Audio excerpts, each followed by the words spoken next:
What's good, Salt Lake City? You already know it's your boy Drizzy Drake, and you are now in the mix with DJ Erockalypze.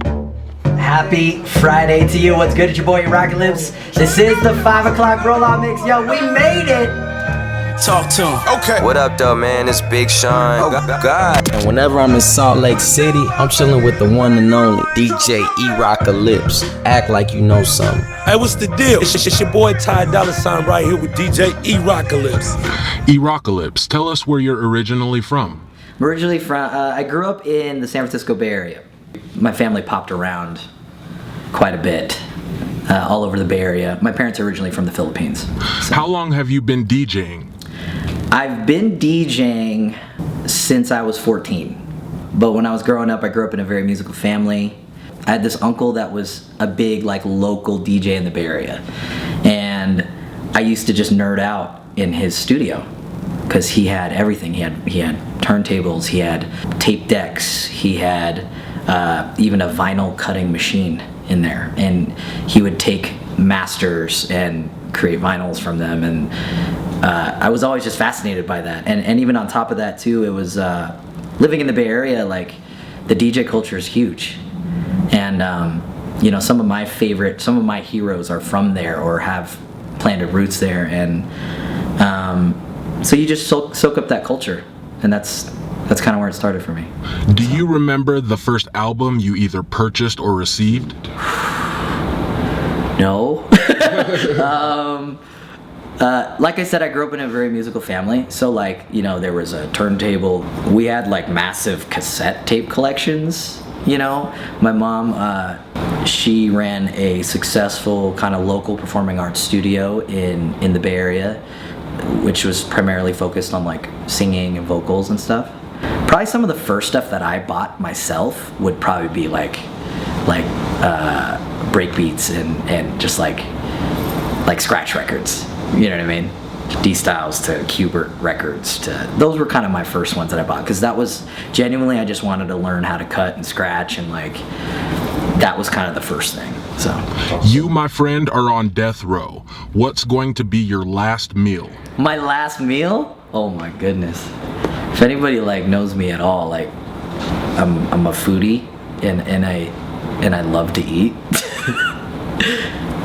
To be honest, it'd probably be something like a Filipino dish, to be honest. Just because that's what I grew up with, and that's comfort food to me. So if that was it, it'd probably be the whole spread. You know what I mean?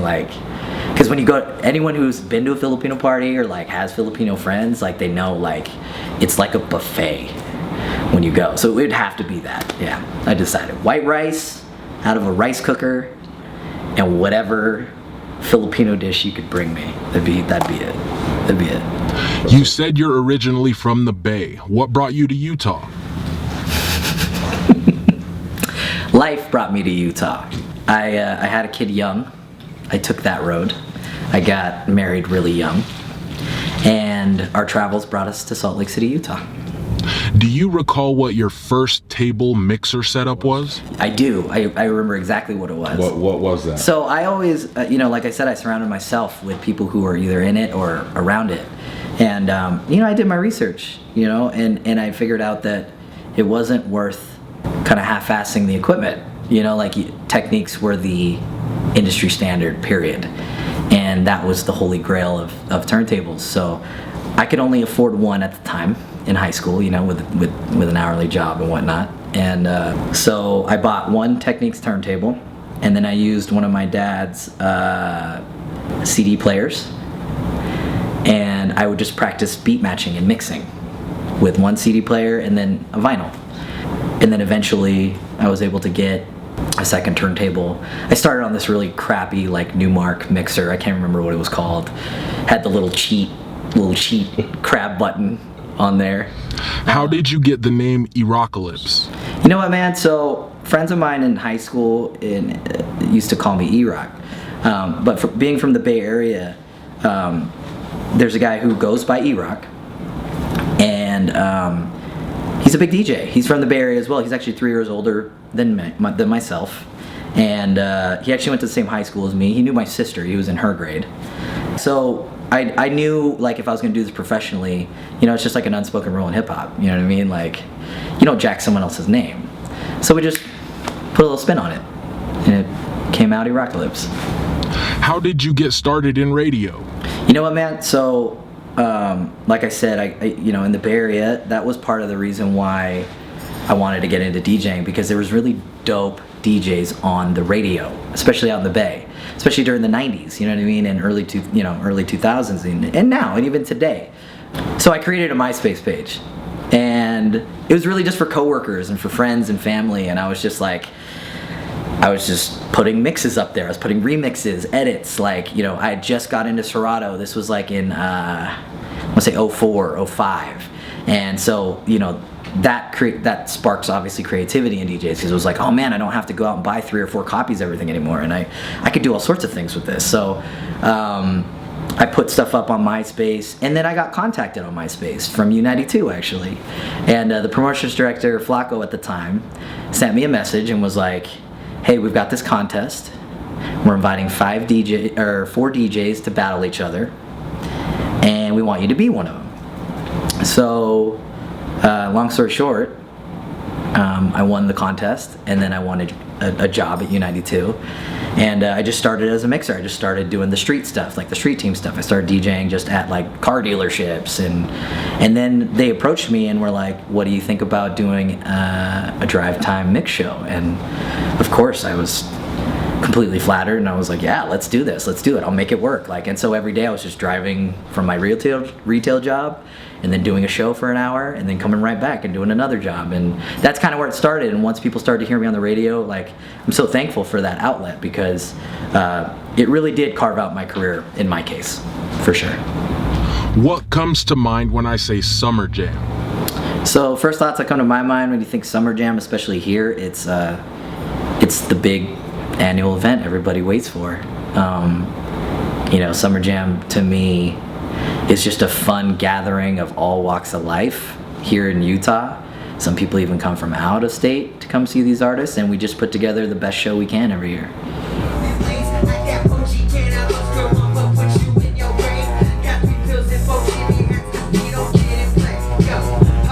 Guess who's getting? No motherfuckers can't out-trick. If you sip of that hate, don't get. So cold, polymers up. Y'all know just who we hold it down for the. We keep zipping the Peter Griffin, yellow tinted on scene. Hey, and now I gotta feel about a shit about a motherfucking kid, man. You're gonna set your ass. This not fair. No one cares. I just really wanna break my head. I might declare it a holiday as soon as Bobby get back on the road.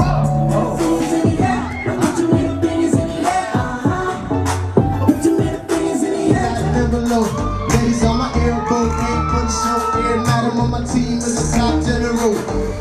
Is that a double me?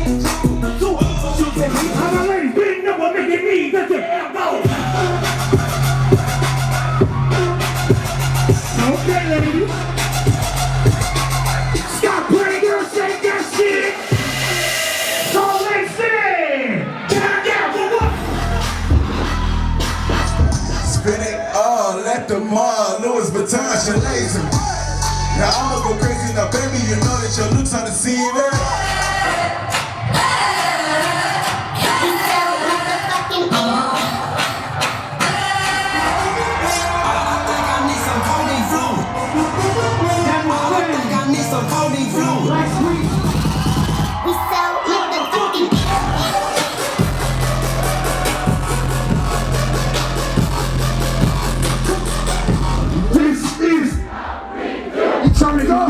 While we up in the club. This is everybody up here. It's on fresh shot. What is your current status with U92? So I actually, you know, I'm very thankful I've been able to kind of quote unquote climb the ladder. 3 years ago, I became assistant program director. I made a goal for myself to do more. I wanted to be more involved. I wanted, you know, I've been with the brand now for a little over 10 years, and I wanted to make a bigger difference. I know that sounds corny, but like that's literally how much I love that brand of U92 and what we've accomplished so far. And so currently now I'm the program director of U92. Inquiring minds want to know if you brush your teeth in the shower to save time when you're running late. Oh,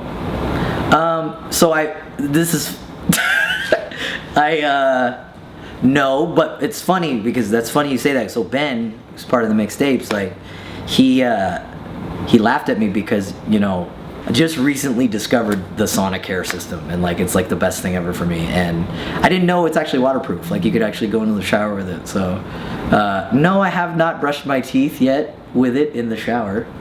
You have an association with a group called Mixed Apes. Can you tell us a little bit about that? Okay, so I consider him my big brother.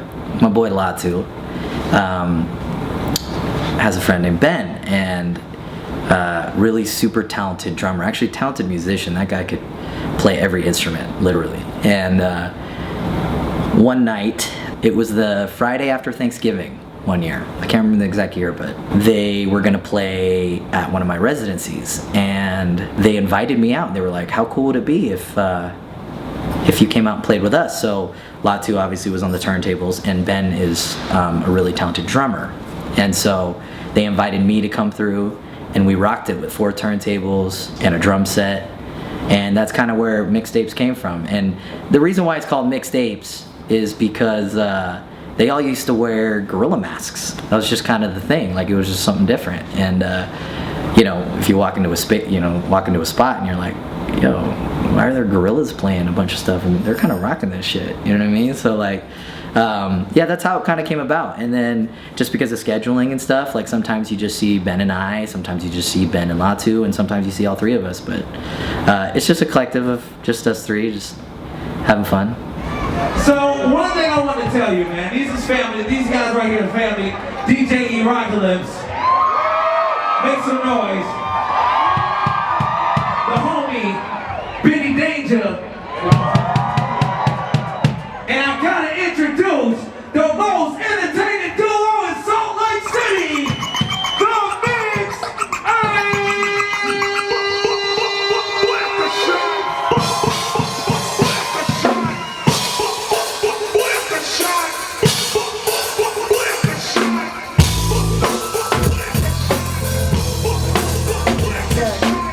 Salt Lake City, I want to party with y'all guys. Put your hands down. Put your hands down. Hey.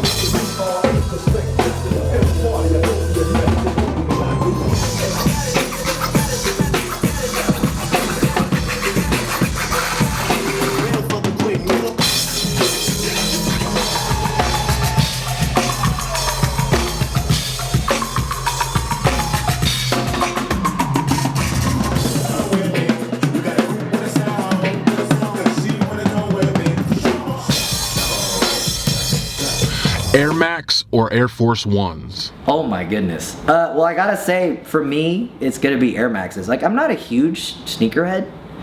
Like, I don't line up for releases or you know what I mean? Like, I'm kind of like the late guy and just whatever I like, but I definitely have a couple pairs of Air Maxes at the house, so Air Max. Absolutely. Yeah. But I get it. I get where you're going. Yeah. Air Force One probably give me a couple more inches. Yeah, there you go. You know what I mean? Whitney Houston or Mariah Carey? Oh, Whitney Houston all day. Sorry. Sorry, Mariah. The mountains or the beach? Oh my goodness. You know, I gotta be honest, it's beach, but I mean, I grew up in California, and you know, I wasn't surrounded by mountains. But I have found a new love for going out and exploring Utah's mountains. For real. Like, that's for real. Like, that's not me just saying that to get Utah points. That's just for real. Like, yeah, it's beautiful here.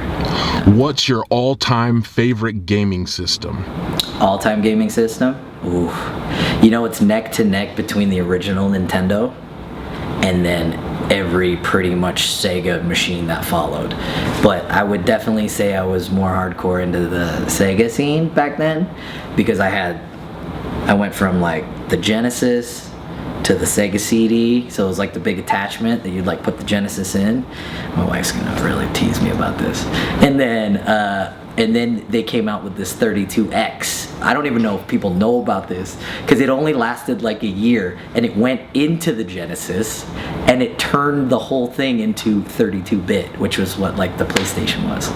So, and it was trying to compete, and it never did. Well, that was the nerdiest my wife has ever heard me, by far. She's gonna kill me for that. Out of the original NES and Sega, what's the all-time favorite game? Ooh. See, and that's where it's tough for me, because like I'm really into the original Mario. That's like my thing. Like I've beat every freaking staff member on my squad at U92, like at original Mario. Yeah, we'll go with that. We'll go with the original. Yeah, nothing beats that to me. Nothing beats that. Yeah. Some people may know you're into cars, a gearhead, if you will. What would be that dream car? Ooh, man. If I said right now any car is yours, what would it be? That's tough, man, because I do love cars. If there was, I guess I'm gonna rephrase the question then. Like, to me, it's gonna be more about like, what car could I live with for the rest of my life? And I genuinely think it would be a E30 M3. I've always been fascinated by that car. Like, it was around in the 80s and maybe the early 90s. Is that right, Sonny? Early 90s. And it's just like the whole package about it. Like, I've always just been a fan of that car, because that's where it all started with BMW. So, yeah. If you could give advice to someone on becoming a DJ or a radio personality, what would that advice be? Oh my goodness. You know, it's crazy, because every single person that I've met in the industry so far, whether inside the industry or whatever capacity that they're in, everyone's story is completely different, I feel like. You know, and it's really just the stuff that kind of, you know, everyone says, but it's true. Like, it's just a lot of practice, a lot of hard work. You know, it's, for me personally, like, it's been more of like putting my heart into it, and there's goods and bads with that.